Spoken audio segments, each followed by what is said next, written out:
Hey guys, welcome back to the Bass Garage. Today we are working on the 55 Chevrolet and we are in the beginning stages of swapping over the manual drum brakes in the front to power disc brakes. Also replacing lower control arm, bushing, upper control arm bushings, upper lower ball joints. We're going to have, on this kit, we're going to be replacing the spindle, which is going to have the 2-inch drop on it. It has the cross-drilled slotted rotors, big bore calipers, which should clear the original factory steel wheels. We're going to reuse those for now. So yeah, let's get you in here and show you where I've started here. So I've already removed the original master cylinder. Here, let me show you that. So we've got the single pot death trap master cylinders there.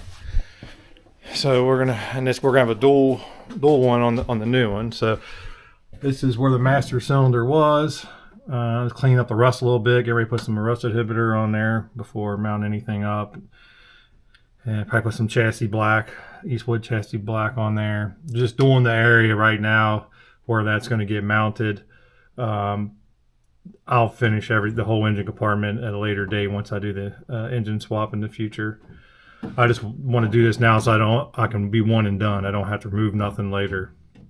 So that's where we're at.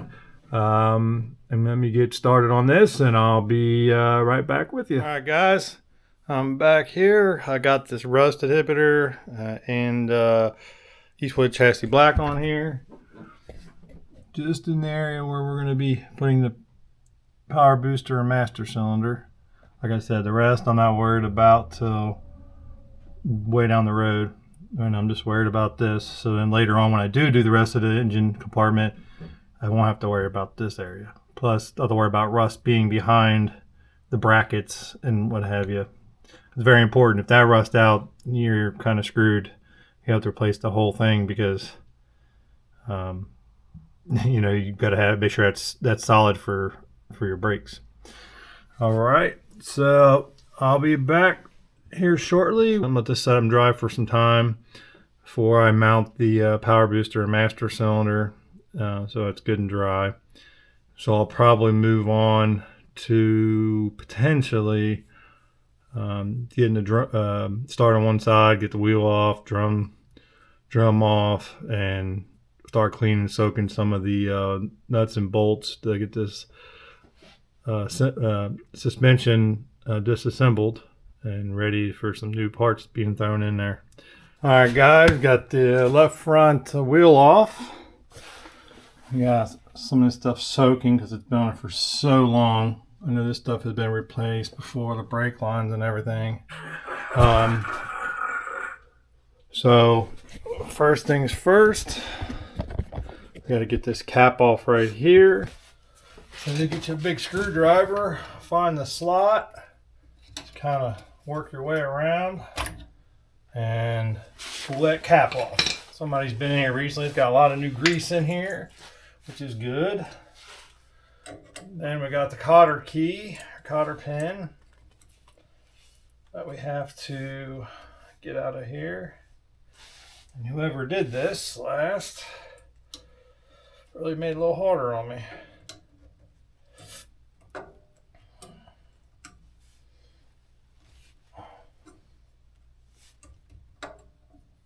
Let's see if we can push up, grab the head of it here.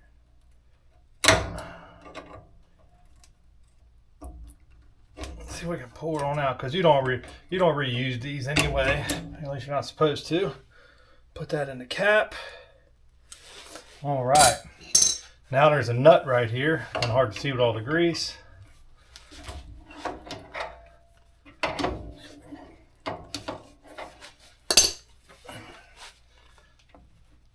Rag and wipe some of this grease off of here. Take the nut off.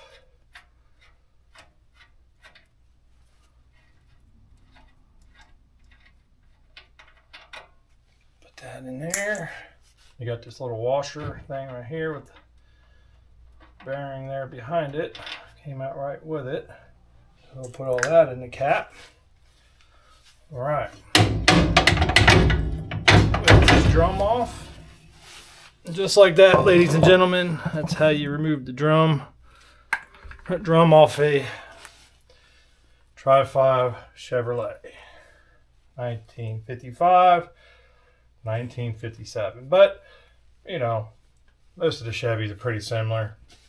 And somebody's definitely been in here and they put new brakes, brake shoes, adjusters, wheel cylinders, everything new in the front of here. But when we were driving it last, I was hearing almost like a grinding noise from the front, but not too sure why that was.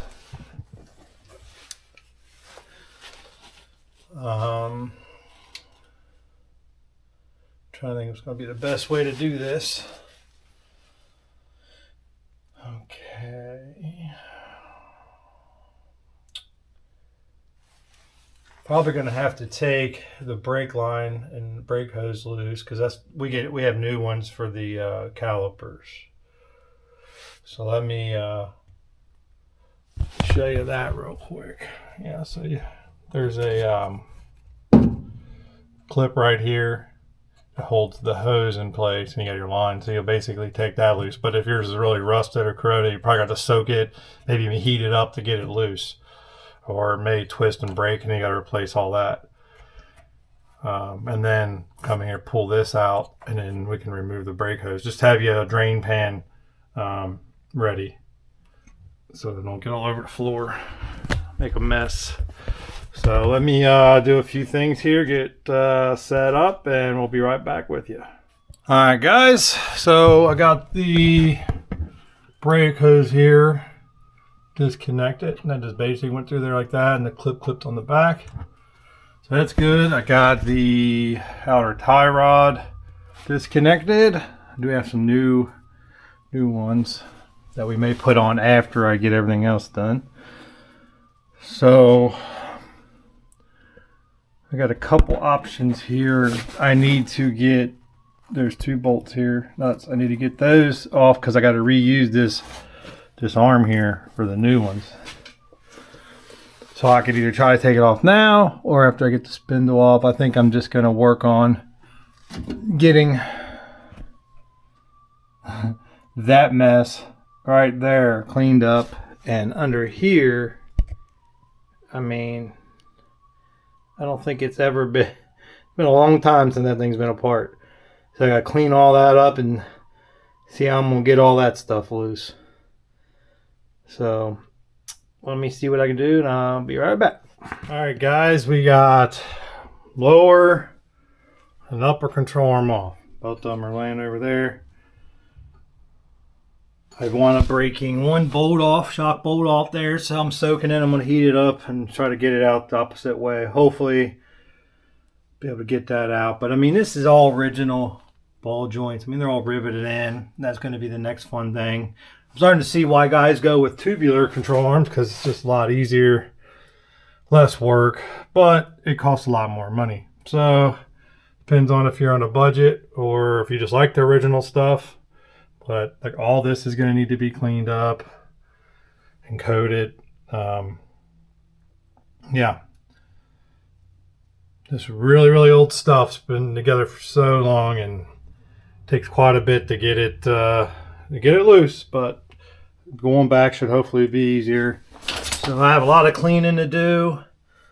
Still got to get all that apart, get the bushings out, get the bump stop out of there, get the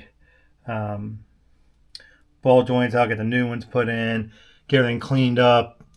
Probably just paint them once they're installed so I don't scratch them up in the process. I don't know. We'll see. But sorry to do, every little thing. I mean, this video is just kind of give you some progress of what we're doing with the 55 and maybe help some people out with some how-to. But I didn't go,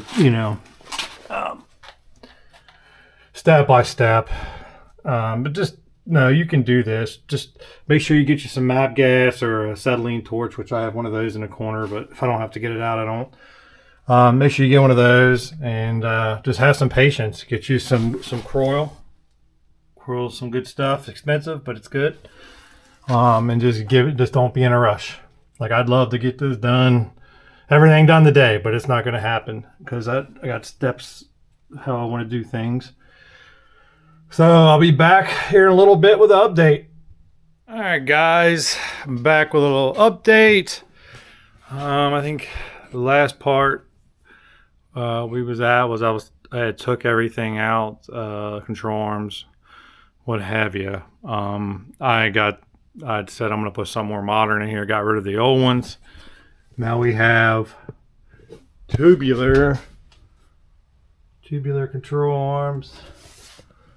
Got the disc brakes mounted on the driver's side. And it's hard to tell there a little bit. Need some more light. But I got that side buttoned up. Now I'm starting on this side. This is where we're at. Somebody did put new shoes and everything, but the grease got hot, melted, got down onto the shoes. So that was probably where some of the noise is coming from, but it still stopped like a dog sled. So I'll get back to you here when I get this torn apart. Alright, guys, back with another update here on passenger side. Everything installed, all the old stuff down there. I gotta finish up a few little odds and ends tomorrow. Install the shock, tie rod, brake hose to the line, what have you. So, be back tomorrow with an update.